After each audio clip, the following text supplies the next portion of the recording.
Well, Lizzo says the allegations in a shocking new lawsuit against her are false and outrageous. 3 of Lizzo's former dancers are suing her. They've accused her of sexual harassment, creating a hostile work environment, and weight shaming. And this morning, Lizzo responded on X, writing in part, "These sensationalized stories are coming from former employees who have already publicly admitted that they were told their behavior on tour was inappropriate and unprofessional." She added, "I know what it feels like to be body shamed on a daily basis and would absolutely never criticize or terminate an employee based on their weight." Let's welcome now attorney Eric Richman.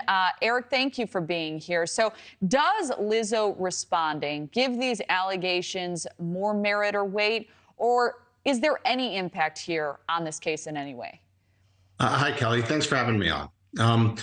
When Lizzo went public and decided to make these posts on what was Twitter, on X, I think she made a big mistake. And I understand why she did it, because these are really serious allegations. This complaint is very extensive and very detailed and goes into all kinds of stories and anecdotes about inappropriate behavior. So she was very tempted to respond to it. But if I was her lawyer, I would tell her, don't say anything.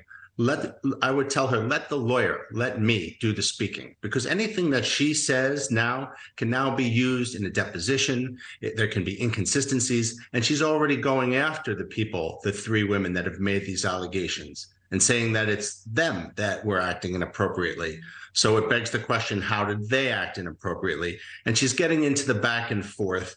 You know, one of my hot takes on this case, if you read the complaint, is they allege that there was inappropriate conduct at a sex club in Amsterdam.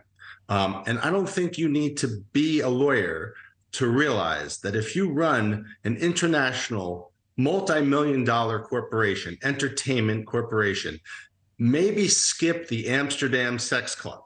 It's not a good idea. I would say maybe next time, try golf. That's my non-legal opinion. Absolutely. I think golf would be much safer. I agree with you, Eric. So Right. Lizzo's former backup dancers joined our Chris Cuomo last night to discuss their lawsuit. Let's listen to this clip quickly, and then we'll come back for a question. It was just too much to take, and it's not in my character to go up on a stage every night and enable somebody that puts out this facade that she is this grand person. She stands up for people. She's body positive. She stands for self-love, when really she's the complete opposite behind closed doors. She then got upset that I told her I felt disrespected. She balled up her fist at me, and she said, "You're so effing lucky right now. You're so effing lucky," as she was inching her way towards me to hit me. So the dancers are alleging threats of physical violence there. Does that change the nature of these allegations? And how damaging are the statements we just heard in your view? I think they're very damaging, and they're very serious. And if you look at where these allegations are being made, where they say that these things occurred, these didn't happen in private, you know, in a bathroom or in a place where there was just one person and then another person, a victim and someone who's allegedly committing an assault. These are allegedly being done in front of many people. And there's going to be other witnesses that either saw it or didn't see it. Thank you for watching. Go to newsnationnow.com to find News Nation on your television provider. And don't forget to click the red subscribe button below to get more of News Nation's fact-driven, unbiased coverage.